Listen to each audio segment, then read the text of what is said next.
నమస్కారం. QK news కు స్వాగతం. ముందుగా వార్తల్లోని ముఖ్యాంశాలు. అజిత్ పవార్ అంత్యక్రియలకు ఏపీ మంత్రులు. బారామతిలో అజిత్ పవార్ అంత్యక్రియలు నివాళులర్పించిన నారా లోకేష్, అంత్యక్రియలకు హాజరైన అనగాని కృష్ణదేవరాయలు మాగుంట. రైతులకు నీళ్లు లేవు, బీర్ ఫ్యాక్టరీలకు ఫుల్ సప్లై అంటూ హరీష్ రావు. సింగూరు నీరు ఎవరి కోసం అంటూ హరీష్ రావు ప్రశ్న. కాంగ్రెస్ రైతుల కంటే ఫ్యాక్టరీలే ముఖ్యమని వెల్లడి. సాగునీరు ఇవ్వకపోతే ఉద్యమాలు తప్పవని హెచ్చరిక. లడ్డూలో జంతు కొవ్వు లేదని భూమన కరుణాకర్ రెడ్డి. సిట్ సిబిఐ నివేదికలతో నిజాలు వెలుగులోకి వచ్చాయని వెల్లడి. తప్పుడు ప్రచారాలతో భక్తుల మనోభావాలపై దాడి. తిరుమల పవిత్రత కాపాడాల్సిన బాధ్యత అందరిది అని వ్యాఖ్య. కేసీఆర్ కు సిట్ నోటీసులు. కాంగ్రెస్ దివాలా కోరుతనానికి నిరసనమన్న బీఆర్ఎస్. ప్రతీకార రాజకీయాలకే రేవంత్ ప్రభుత్వం ఉందన్న నేతలు. ప్రజాస్వామ్య విలువలపై దాడి జరుగుతోందని వ్యాఖ్య. ప్రజలే త్వరలో తగిన బుద్ధి చెప్తారని వెల్లడి. కేసీఆర్ కు సిట్ నోటీసులపై మహేష్ గౌడ్ స్పందన. బాధితులకు శిక్ష పడాల్సిందేనన్న వ్యాఖ్య. కేసీఆర్ పై తమకు గౌరవం ఉందన్న మహేష్ గౌడ్. విచారణ పారదర్శకంగా జరుగుతోందని వ్యాఖ్య. పూర్తి స్థాయిలో విచారణ జరిగితేనే వాస్తవాలు వెలుగులోకి వస్తాయన్న మహేష్. ఆంధ్రప్రదేశ్ లో అవినీతి మరోసారి వెలుగులోకి వచ్చింది. విజయనగరం జిల్లా పోలీస్ కార్యాలయంలో హోంగార్డ్ గా విధులు నిర్వహిస్తున్న శ్రీనివాసరావు ఇంట్లో ఏసీబీ అధికారులు విస్తృత సోదాలు నిర్వహించారు. విజయనగరం, గుర్ల, విశాఖ ప్రాంతాల్లోని అతని నివాసాలు, సంబంధిత ప్రదేశాల్లో తనిఖీలు చేపట్టిన అధికారులు దాదాపు 20 కోట్ల విలువైన అక్రమ ఆస్తులు గుర్తించారు. శ్రీనివాసరావు గతంలో ఏసీబీ విభాగంలో సుమారు 15 సంవత్సరాలు పనిచేసినట్లు అధికారులు తెలిపారు. ఆ సమయంలో అధికారుల దాడులపై ముందుగానే సమాచారం అందించి డబ్బులు తీసుకున్నాడని ఆరోపణలున్నాయి. అక్రమ సంపాదనకు సంబంధించిన ఆధారాలను సేకరిస్తున్నామని, కేసును మరింత లోతుగా దర్యాప్తు చేస్తామని అధికారులు వెల్లడించారు. ఈ ఘటన పోలీస్ వ్యవస్థలోని లోపాలను మరోసారి బయటపెట్టింది.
తెలంగాణ తొలి ముఖ్యమంత్రి కేసీఆర్ కు సిట్ నోటీసులు జారీ చేయడాన్ని బీఆర్ఎస్ తీవ్రంగా ఖండించింది. కాంగ్రెస్ ప్రభుత్వం అధికార దుర్వినియోగానికి పాల్పడుతోందని మాజీ ఎమ్మెల్యే క్రాంతి కిరణ్ ఆరోపించారు. పాలనలో విఫలమై రాజకీయ కక్షతోనే సిట్ పేరిట బీఆర్ఎస్ నేతలను వేధిస్తున్నారని మండిపడ్డారు. కేసీఆర్ నోటీసులు ఇవ్వడం ద్వారా ప్రజల దృష్టిని అసలు సమస్యల నుంచి మళ్లించాలనే ప్రయత్నం జరుగుతోందన్నారు.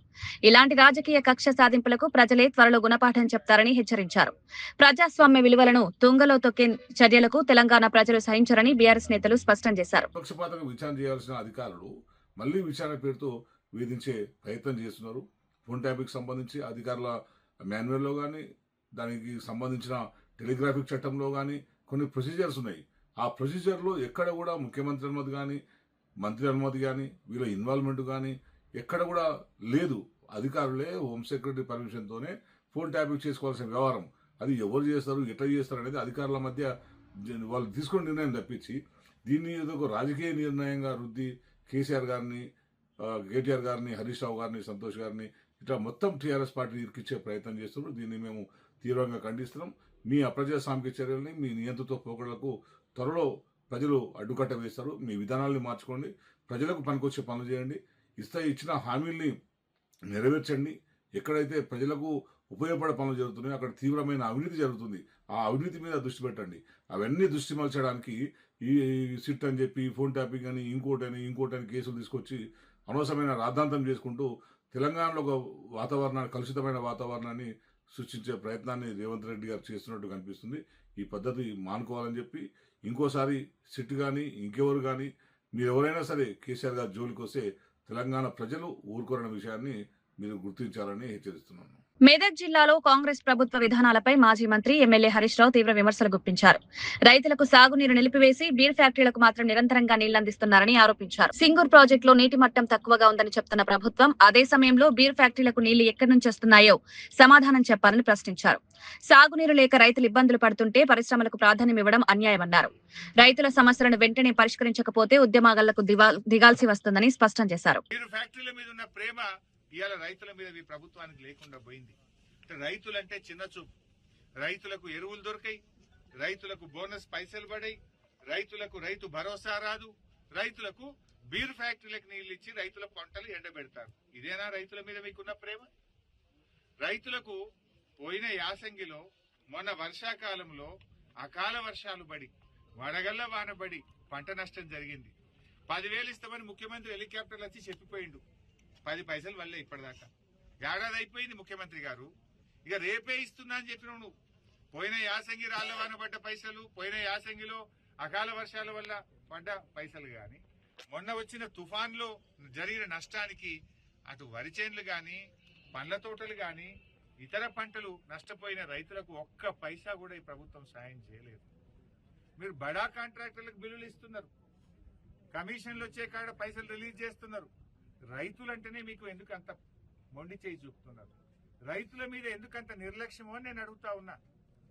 వడగళ్ల వాన పడ్డా, అకాల వర్షాలు పడ్డా, తుఫాను వల్ల నష్టపోయిన రైతులకు పైసలు ఇయ్యరు, బోనస్ పైసలు ఇయ్యరు, రైతు భరోసా పైసలు ఇయ్యరు, ఎరువులు టైం మీద ఇయ్యరు, నీళ్లు ఇవ్వమంటే నీళ్లు కూడా ఇవ్వకపోతుంది. ఇదేం ప్రభుత్వం అని అడుగుతా ఉన్నాం. అంటే రైతులను ఎందుకు ఇంత ఉసురు పోసుకుంటున్నారు? మాటల్లోనేమో రైతుల ప్రభుత్వం, చేతల్లోనేమో వ్యాపారవేత్తల మీద ప్రేమ మీకు, బీర్ కంపెనీల మీద ప్రేమ మీకు. సో ఇప్పటికైనా తక్షణమే రైతులకు పెండింగ్ ఉన్న అన్ని రకాల నిధులు, అది బోనస్ పైసలు గాని, రైతు భరోసా పైసలు గాని, జాతీయ జనగణనలో కులగణన అంశంపై తెలంగాణ జాగృతి అధ్యక్షురాలు కల్వకుంట్ల కవిత తీవ్ర అసంతృప్తి వ్యక్తం చేశారు. జనగణన జరిగితే ఏ వర్గం ఎంత ఉందో వారికి బడ్జెట్, ఉద్యోగావకాశాలు ఎలా కల్పించాలన్నది స్పష్టంగా తెలుస్తోందన్నారు. కేంద్ర ప్రభుత్వం కులగణనకు ముందుకు రావడంతో సంతోషించామని, కానీ డాక్యుమెంట్ విడుదల చేసిన తర్వాత అసలు ఉద్దేశం బయటపడిందని విమర్శించారు. ఎస్సీ, ఎస్టీ కాలంలు పెట్టి బీసీలకు మాత్రమే కాలం లేకుండా కేవలం కులం అనే కాలం మాత్రమే ఉంచడం ఓబీసీలను అవమానించడమేనన్నారు. సమాన హక్కులు, న్యాయం అందాలంటే ఖచ్చితమైన కులగణన అవసరమని స్పష్టం చేశారు. ఈ అంశంపై పోరాటం కొనసాగుతుందని కవిత ప్రకటించారు. భారతదేశ వ్యాప్తంగా జనగణన అనేటటువంటిది ఒక ఎక్సర్సైజ్ జరుగుతూ ఉంది. కులగణన అనేటటువంటి ఎక్సర్సైజ్ జరుగుతుంది. సెన్సెస్ వాస్తవానికి 2011లో జరిగింది. ప్రతి 10 సంవత్సరాలకు జరగాలి అంటే 2021లో జరగాల్సి ఉండే. కానీ 2021లో కోవిడ్ వచ్చిందని చెప్పి జనాభా గణన చేయకుండా వదిలేయడం జరిగింది. ఆ తర్వాత సందర్భంలో ఇవాళ భారతదేశ వ్యాప్తంగా జరుగుతున్నటువంటి చర్చలో భాగంగా బీసీలకు సంబంధించి గణన కావాలనేటటువంటి డిమాండ్ అన్ని రాష్ట్రాల్లో కూడా వస్తున్నటువంటి సందర్భంలో మరి కేంద్ర ప్రభుత్వం కూడా మేము కులగణన చేస్తామని చెప్పి చెప్పడం జరిగింది. వారు కులగణన చేస్తామని చెప్పగానే అందరం కూడా వాస్తవానికి ఆశ్చర్యపోయినాం. ఎట్లా బుద్ధి వచ్చింది ఇట్లా వీళ్ళకు సడన్గా కులగణన ఎట్లా చేస్తా అన్నారని. ఎందుకంటే కులాల వారీగా గణన చేసినప్పుడు భారతదేశంలో ఉన్నటువంటి కమ్యూనిటీస్ అన్నిటి గురించి ఒక్కసారి లెక్క నిగ్గు తేల్చుకున్నప్పుడు వారికి ఇస్తున్నటువంటి బడ్జెట్ ఎంత, వారికి వస్తున్నటువంటి ఉద్యోగాలు ఎన్ని అనేటటువంటి ప్రశ్నలు సాధారణంగానే వాటిని వెనక నుండి బయలుదేరుతాయి. కాబట్టి మరి కులగణన అనేది మంచి కాన్సెప్ట్ అని అందరు కూడా సంతోషించినాం. ఎప్పుడైతే కులగణన డాక్యుమెంట్ బయటకిచ్చారో, సెన్సస్ డాక్యుమెంట్ బయటకిచ్చారో, ఆ సెన్సస్ డాక్యుమెంట్లో కంప్లీట్గా భారతీయ జనతా పార్టీ భారత ప్రజలను మోసం చేస్తుందన్న విషయం స్పష్టంగా అర్థమైంది. ఎందుకంటే ఎస్సీ, ఎస్టీ 2 కేటగిరీస్ పెట్టారు ఇంతకుముందు లాగానే రాజ్యాంగంలో ఉంది కాబట్టి. కానీ ఏదైతే ఓబీసీ అనే కేటగిరీ పెడతామని చెప్పారో అది పెట్టకుండా డైరెక్ట్గా కులము అనేటటువంటిది ఇంక్లూడ్ చేశారు. మహారాష్ట్ర డిప్యూటీ సీఎం అజిత్ పవార్ అంత్యక్రియలు బారామతిలో గంభీర వాతావరణంలో జరిగాయి. ఈ కార్యక్రమానికి ఆంధ్రప్రదేశ్ మంత్రులు నారా లోకేష్, అనగాని సత్యప్రసాద్ హాజరయ్యారు. అజిత్ పవార్ భౌతిక కాయానికి పుష్పాంజలి ఘటించి నివాళులర్పించారు. అనంతరం ఆయన కుటుంబ సభ్యులను పరామర్శించి ధైర్యం చెప్పారు. మహారాష్ట్ర రాజకీయాల్లో ఆయన చేసిన సేవలను గుర్తు చేసుకున్నారు. వివిధ రాష్ట్రాల నుంచి నేతలు, కార్యకర్తలు పెద్ద సంఖ్యలో హాజరై నివాళులర్పించారు. అజిత్ పవార్ జ్ఞాపకాలు ప్రజల్లో చిరస్థాయిగా నిలిచిపోతాయని పలువురు నేతలు పేర్కొన్నారు. డిప్యూటీ సీఎం పవన్ కళ్యాణ్ పర్యటన నేపథ్యంలో హైదరాబాద్ లోని ఇందిరాగాంధీ జూ పార్క్ అధికారులు తాత్కాలికంగా మూసివేశారు. ముందస్తు సమాచారం లేకుండా జూ మూసివేయడంతో పెద్ద సంఖ్యలో వచ్చిన సందర్శకులు తీవ్ర అసంతృప్తి వ్యక్తం చేశారు. టికెట్లు కొనుగోలు చేసినప్పటికీ లోపలికి అనుమతించలేదని పర్యాటకులు ఆగ్రహం వ్యక్తం చేశారు. భద్రతా కారణాల రీత్యా జూ మూసివేశామని అధికారులు వివరించినా సరైన సమాచారం ఇవ్వకపోవడంపై విమర్శలు వెల్లువెత్తాయి. ఈ ఘటనతో జూ పార్క్ వద్ద కొంతసేపు ఉద్రిక్త వాతావరణం నెలకొంది.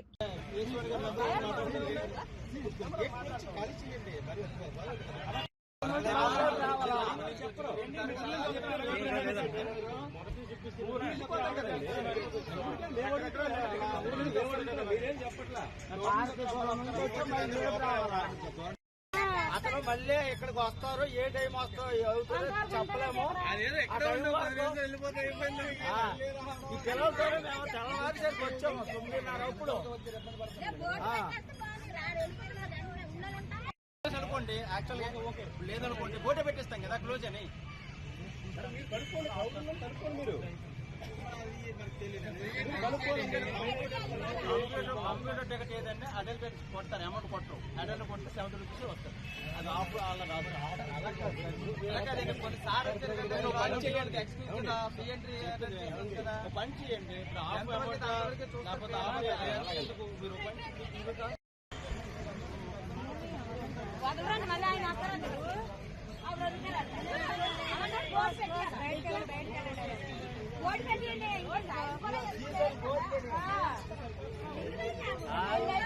పిల్లలతోనే తెల్లవారు 9 అప్పుడు ఇప్పుడు అడుగుతారన్నమాట. రేపు రండి అన్నారు, 2 గంటలకు చేస్తామన్నారు. చంటి పిల్లలతో ఉన్నారు. సీజన్ పెట్టియండి, అదే తెలుగు.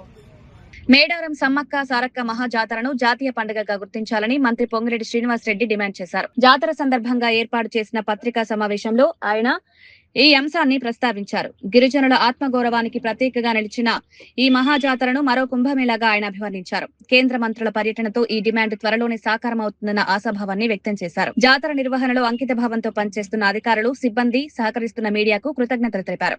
తెలంగాణ రాష్ట్రంలో ప్రజాప్రభుత్వం వచ్చిన తర్వాత ఇది 2వసారి జరుగుతున్న జాతర. ఈ జాతరకి గౌరవ రాష్ట్ర ముఖ్యమంత్రి రేవంత్ రెడ్డి గారు, సహచర మంత్రులు, అదే రకంగా ప్రజాప్రతినిధులు అందరి ఆలోచనలకు అనుగుణంగా ఆదివాసులకి ఆత్మ చిహ్నంగా ఉండే ఈ జాతరని రాష్ట్ర ప్రభుత్వం ప్రతిష్టాత్మకంగా చేపట్టి మరో కుంభమేళాల అద్భుతంగా అనేక శాశ్వతమైన కార్యక్రమాలు రాష్ట్ర ప్రభుత్వ పక్షాన పెద్ద ఎత్తున చేపట్టడం జరిగింది. దీనికి కష్టపడ్డ అధికారులకి, అదే రకంగా దీన్ని జాతీయ పండుగగా కూడా చేయాలని అనేక పర్యాయాలు కేంద్ర ప్రభుత్వాన్ని రాష్ట్ర ప్రభుత్వ పక్షాన అభ్యర్థించటం, అడగటం కూడా జరిగింది. తప్పకుండా ఈ రాష్ట్రానికి సంబంధించిన కేంద్ర మంత్రివర్యులు కిషన్ రెడ్డి గారు ఉన్నారు. అదే రకంగా కేంద్ర గిరిజన శాఖ మంత్రివర్యులు కూడా ఇక్కడ ఉన్నారు. కాబట్టి తప్పకుండా దీన్ని జాతీయ పండుగగా గుర్తిస్తారని. తిరుమల లడ్డూ తయారీలో జంతువుల కొవ్వు వాడారన్న ఆరోపణలను భూమన కరుణాకర్ రెడ్డి ఖండించారు.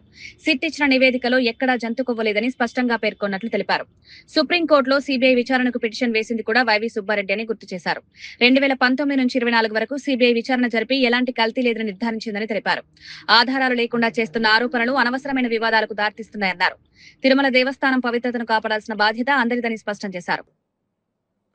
చంద్రబాబు వేసినటువంటి సిట్ కాదని సిబిఐ చేత ఎంక్వైరీ చేయించాలని ఆయన వెళితే సుప్రీంకోర్టు చంద్రబాబు గారి మాటల్ని ఆక్షేపించి మీరు చేస్తున్నటువంటి తప్పు కదా ఇది అని హెచ్చరించి తన ఆధ్వర్యంలో సిబిఐ నేతృత్వంలో సిట్ను సుప్రీంకోర్టు ఏర్పాటు చేసింది. చంద్రబాబు ఏర్పాటు చేసినటువంటి సిట్టే నివేదిక ఇచ్చి ఉంటే మొన్న గదా కొండ మీద మందు బాటిళ్లు దొరికితే ఆ మందు బాటిళ్లను సాక్షి రిపోర్టర్ వెలికి తీస్తే వైఎస్ఆర్ కాంగ్రెస్ పార్టీ కార్యకర్త దానిని వీడియో తీస్తే వీళ్లే పెట్టారు అని పోలీసుల చేత 152A కేసే దేశద్రోహం నేరం కింద కేసు వేసినటువంటి ఘనత మన పోలీసు వాళ్ళది కనుక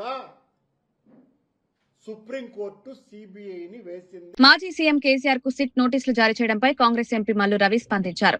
కేసీఆర్ కు నోటీసులు ఇవ్వడం కొత్త విషయం కాదని ఆయన వ్యాఖ్యానించారు. ఇప్పటికే కేటీఆర్ హరీష్ రావును విచారించారని గుర్తు చేశారు. ఇప్పుడు కేసీఆర్ ను విచారించడంలో ఆశ్చర్యం లేదన్నారు. చట్టం ముందు అందరూ సమానమేనని స్పష్టం చేశారు. రాజకీయ ఒత్తిళ్లు లేదా వ్యక్తిగత అంశాలకు తావు లేకుండా విచారణ జరగాలని తెలిపారు. ఈ వ్యవహారంపై రాజకీయ వర్గాల్లో చర్చ కొనసాగుతుండగా కాంగ్రెస్ పార్టీ చట్టబద్ధతనే ప్రధానంగా తీసుకుంటుందని మల్లు రవి స్పష్టం చేశారు. దీంట్లో కొత్త ఏం లేదు. చాలా కాలంగా ఫోన్ ట్యాపింగ్ మీద సిట్ వేశారు.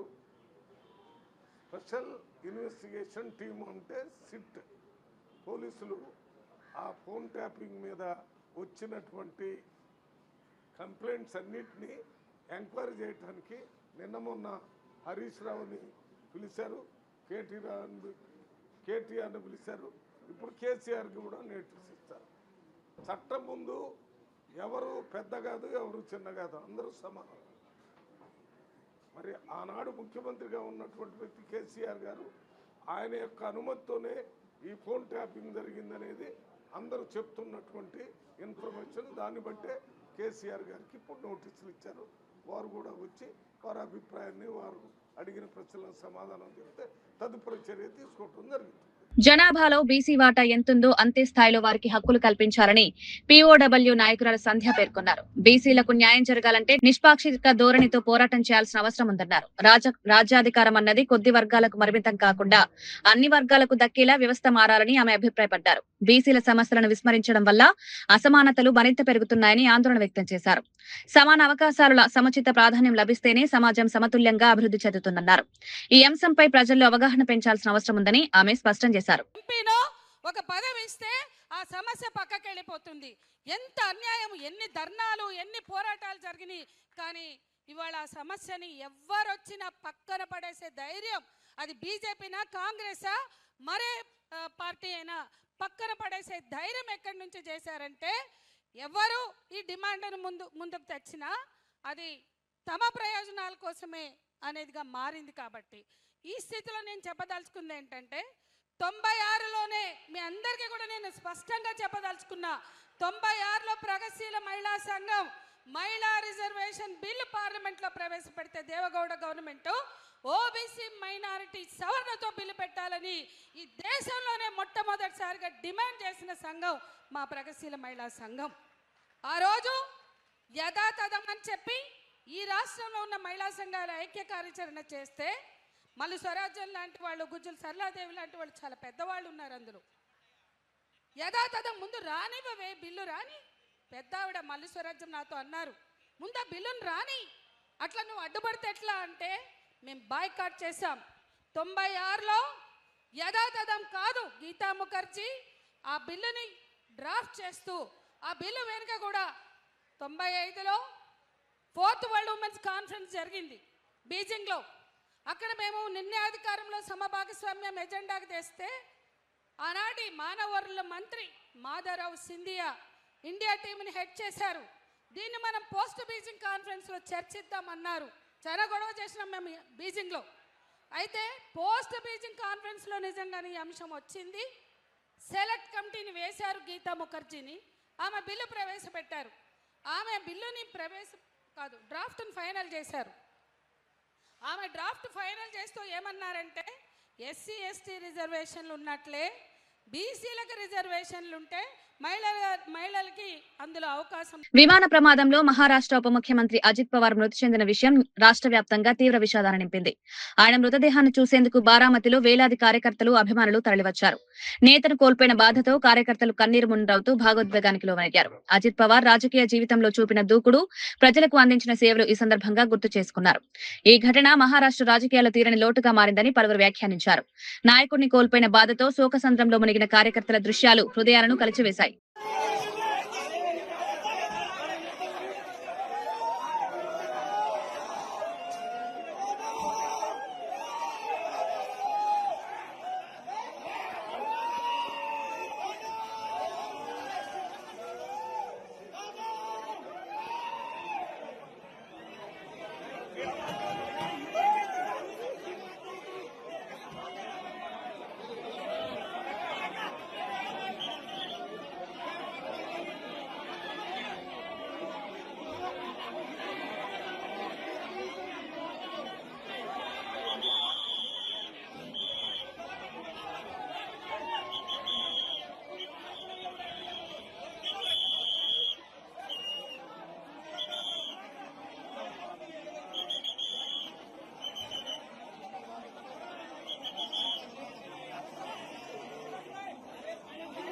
ట్యాపింగ్ కేసులో మాజీ ముఖ్యమంత్రి కేసీఆర్ కు సిట్ నోటీసులు ఇవ్వడాన్ని బీఆర్ఎస్ తీవ్రంగా ఖండించింది.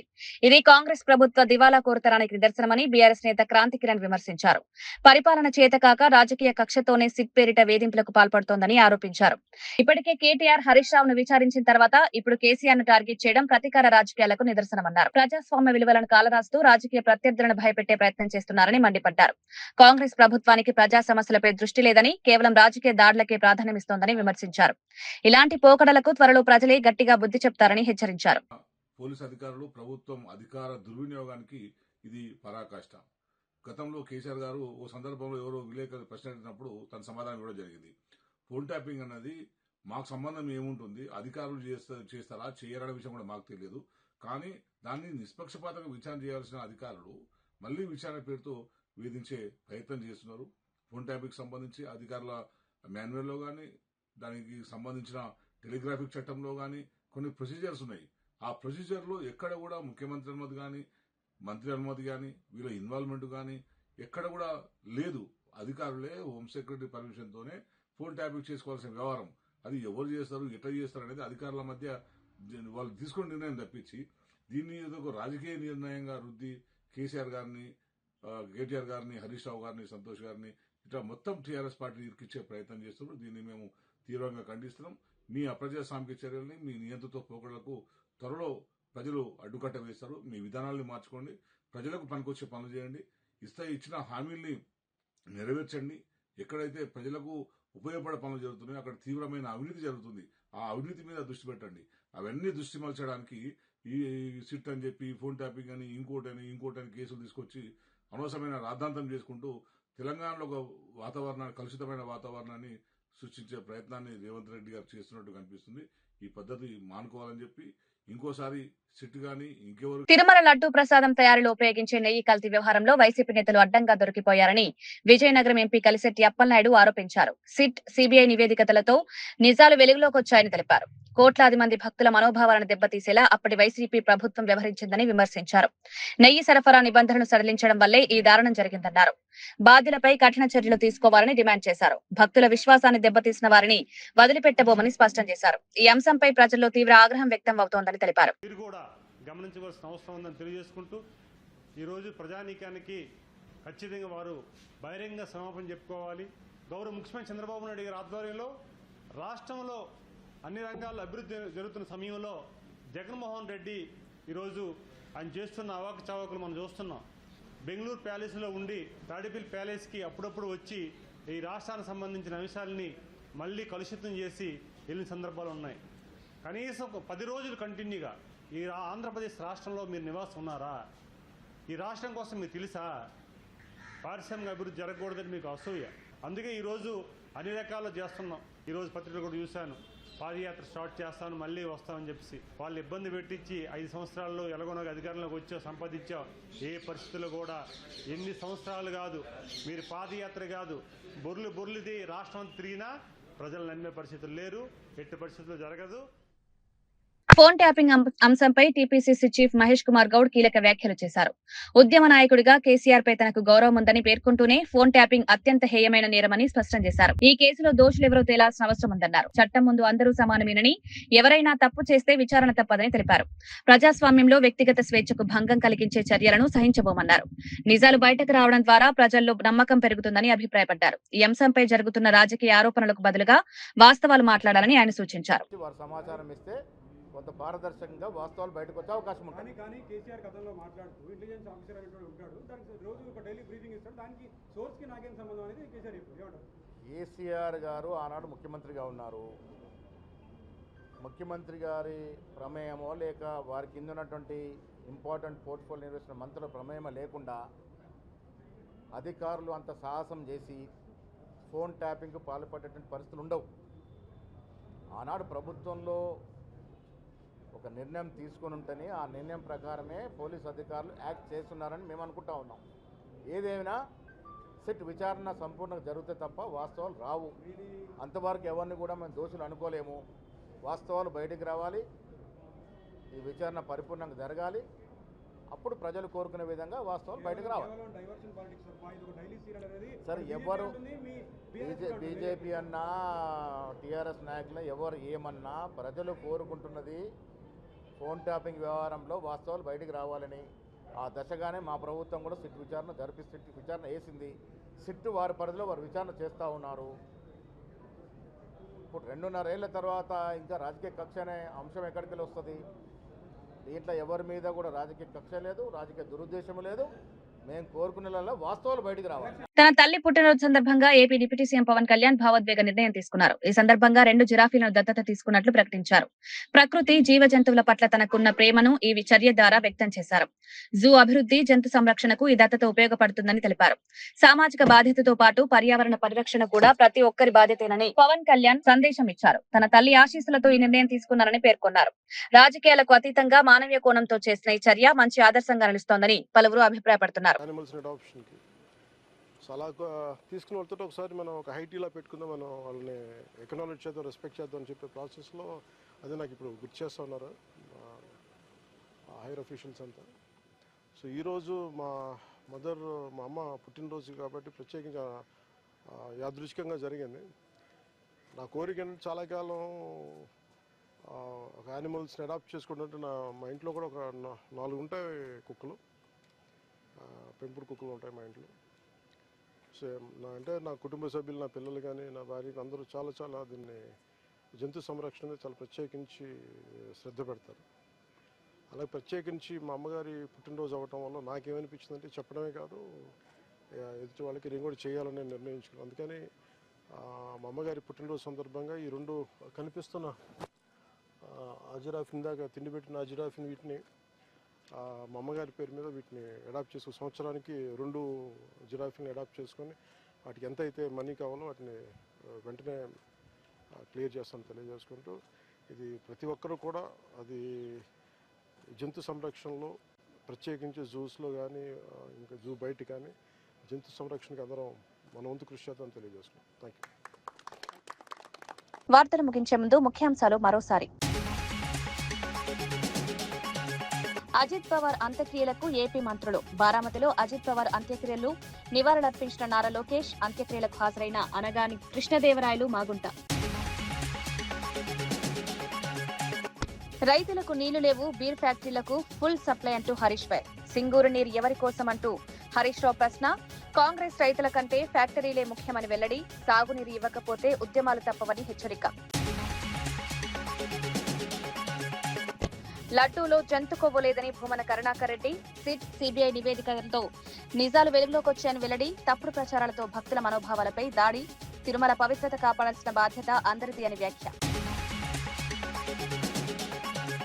కేసీఆర్ కు సిట్ నోటీసులు. కాంగ్రెస్ దివాలా కోరుతనానికి నిరసనమన్న బీఆర్ఎస్.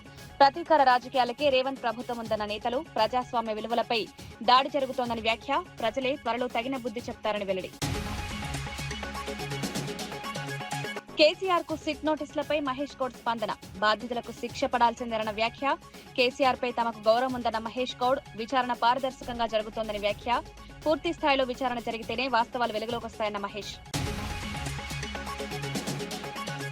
ఇవి ఈనాటి వార్తా విశేషాలు. మరో బులెటిన్లో మళ్ళీ కలుద్దాం. నమస్కారం.